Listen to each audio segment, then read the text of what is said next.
Good evening, folks. In the background, you hear my favorite little steam engine, Bandit, or Aussie, who has, well, he's got a flap of skin, and it's hot, and he's old. So, new game from GMT, the Cousins' War for England. It's the War of the Roses. Now, let's get started right off. Two sides in this war. York, who are the white roses, and Lancaster, who's the red, who then would become the Tudors. But let's talk about the box art here. No. Sorry, at first I thought, well, is this one of those city kind of games? And then I said, well, it looks like a tournament. And then I realized it was a game on the English Civil War and just said, wow. Who passed that? I mean, you got great art from the Battle of Towton. You got from Wakefield, St. Albans, and you put up this piece of dullness. It's just dull. But then you go to the back and you've got your standard GMT one, and I'm taken with the first sentence. King Henry V's son has not lived to fill his father's shoes. He didn't fill much of anything. Certainly didn't do much with his queen. How they managed to have a son remains almost a mystery of a different sort. But nice breakdown of the game. Good synopsis enough of this period, and it's probably enough to attract you in. Now let's take a look at the map here. The map. And we're gonna open up the rule book here. This is your map board. Kind of reminds you of maybe ancient scrolls. It looks like one of those historic type maps. Now, let's look here. Oh, the places look the same. Could they have done something different? Maybe, but often map scrolls then, unless a city had a wall, were much the same. I love this map. Again, could you have varied the look? Well, maybe, but not really certain that it would have done well to change it from kind of the archival look to something else. Now, we look at York. Of course, York's one of the key things. And we got paths, highways, and roads all leading out of York. So York is really, much like London, one of the critical places. It is the gateway to the north. Think of it as, Winterfell in Game of Thrones. So, here we are. Let's talk about the scenarios. The scenarios at first seem daunting. They really seem daunting. But they're not. And they follow through and break out pretty easily. But follow the scenario guide. And let me show you what I'm talking about here in the book. Because otherwise you're saying, well, what works here? Well, here's the scenario guide. On page 19, it breaks things out to make sense in terms of what is what. Because frankly, at first I looked at it and said, I have not a clue. This makes no sense to me. So that is a good approximation of things. It worked in terms for me to understand what was going on next. Now, turns are, in any of the scenarios up here, are 60 to 90 days. Your pool is limited to the forces that are here. That's it. The pool can be no greater than that. How does the game sort of play? Well, you have a campaign game. Well, you've got to recruit people. you call your bannermen from your various other houses. And of course, here are the key houses, but you call your bannermen. Now, this was a civil war. Famous moment when at the Battle of Wakefield, the young, not Duke of York, but the Earl of York, young boy, was put to death by, John Littleton. This would, of course, echo down through because he had had his father killed at St. Albans. It becomes an eye for an eye, which would then, of course, come down to at Towton, where both sides went into the battle chanting no quarter.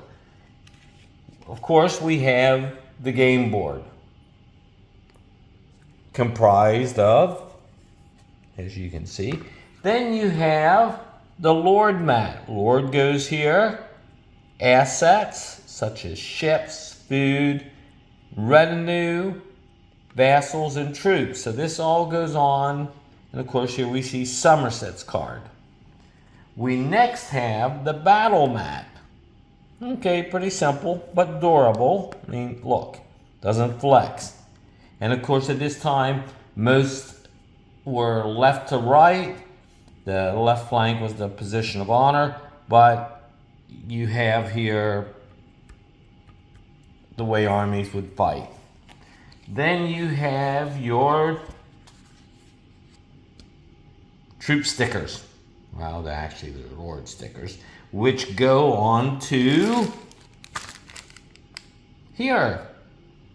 I'm trying to walk you through this easy. Then, of course, you have two sets of lovely counters. You have this group. Easy to see, isn't it? And then you have the second one, which are workman's type stuff. And of course, you lots of depleted counters, valor, depleted, ships, and of course the critical things, coins, food, and transportation. We have a series of player aid cards. This is one here. It has the sequence of play, the various commands that you can execute off of your command rating, and then you have what forces are comprised of, the strikes, the protection, strongholds, and then of course battle. Easy, isn't it? Then we've got, what do we have next? Oh, we have well, I should have talked about troops here. Well, I'm thinking troops. The brown are militia. Well, they're not, I wouldn't exactly call them militia. Those might be the butchers and the folks who could pick up the bill hooks and fill the ranks. The green are your longbowmen, and your steel-colored ones are your men-at-arms. And of course, I thought the counters were beautiful. You have 6 decks of cards. You've got your Arts of War ones, you have your command ones, and you have your, what did we do with our third deck? It is somewhere, there it is. It is your lords, your various lord counters, your various lord cards. So you have 3 decks of cards per side for a total of 6 decks of cards. Again, everything just flows pretty easily. And we know we have the 2 player aids cards. Now this is what's weird. This is the scenario aid sheet. Well, it's called War of the Roses Special Rules. So I'm not certain why they did that. I mean, what gives with that? Don't understand why they did that, but your card to hide your stuff. Screen, I suppose, but it's a screen. So, nice heraldry. A great background book. Great background book. I went through this extensively already because actually, despite being a tanker and generally focusing on the Russian front, this had become an arrow that I greatly like. And read through it. It will really make sense. Yeah, we know it's kind of a play action too, but the campaign history and everything is just very, very good. Now I have some things to talk about here in terms of cards. First, I think Margaret is underrated in terms of influence. Margaret should be a 5. Yeah, her husband was the king, but he had bouts of mental illness and he was a weak-willed man. It's hard to imagine he was Henry V's son. It was said that he believed that his time spent praying kept the French away and from the shores of England. But Margaret should have a much higher rating. She should be a 5. Margaret, like Richard III and Edward IV, have the ability to lead people because they have the ring. Edward IV's valor is, I believe from what I can see, the best in the game. It should be. He was a giant of a man and was fearless on the battlefield and seemingly inexhaustible. Good influence, good lordship, almost everybody is the same command, but Richard III has the slightly higher command because he, despite the way history has treated him, and history's doing better, was quite the battlefield general. But again, spend some time with the background book because it will make everything else make sense to you. It won't make a lot of sense if you don't do that, folks. We noted that on Edward's card there, here, that shows he can lead, but then you've got the Edward, way off there, command card, and it shows that he can do 2 commands. Lordship, in terms of play, what lords do is they levy. They levy for food, they levy people, you muster. It's the key thing, one of the key things. The assets in the game are transport, provender, and we'll go to the things. Transport, provender, and of course, fundage. Can't fight it. Troops don't fight if they aren't being paid. The Art of War cards, and let's find an Art of War card here now, among our cards. Let's see, yay, an Art of War card. Here is the event. Earl Richmond with a mighty power landed at Milford. Tells you what scenario by this. Then the capability. Pretty easily set up, easy to go through with each card. My sense of play for this game, folks, and I've not played it yet because it just came Wednesday, and with Miss Katie away at the sister-in-law and brother-in-law, well, I'm up to my ears in cats and dogs. First, you levy. You can't campaign without troops. You can't campaign without food. You can't campaign without transport. You need the accoutrements of war. Okay? Then you have to build, and this is I found very fascinating, a campaign plan. A campaign plan is a series of cards stacked one after the other, and both sides build this. You do this by stacking from your command deck. Command decisions are determined by flipping the deck and then executing actions up to their command limits. All kind of easy. We talked about the roads or the infrastructure system. Pathway, road, highway. And why do highways matter? Well, from here up on the Battle of Towton, Edward IV had a punishing march. It was a feat to be beheld because they just weren't marching on the highway like Margaret and Henry VI's army had.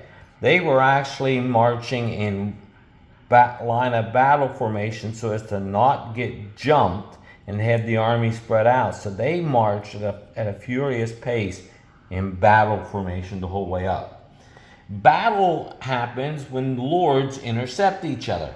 Kind of seems like a reasonable thing, but lords could also go into exile because they often did, back and forth across the channel. So to sum it up, folks, for battle, if you don't get any hits, your army can rout. If your army rout, they run off the field. I understand this is a very fast walkthrough. There is much detail in this game to be discovered, and I'm enthused about this one. I'm not always enthused about the, well, what do we want to call them? The GWOT type games. Not enthused about those, but boy, this. Now we always talk about books. The best books, and here are two of the series we have found, and these are fiction. The historical books I've found on the War of the Roses, I haven't found really great. Background to it, how Margaret ends up being married to Henry VI, because Margaret is one of those very strong queens in English history. You had first the Empress Matilda, then you had Henry II's wife, and then you've got Margaret. And this one has the simply best writing on the Battle of Towton. It is riveting and will hold you to your seat. So, again, much to be discovered. We thank GMT for sending us. And you all have a blessed evening, and give some prayers for Miss Katie to get home safely. Thank you. Goodbye.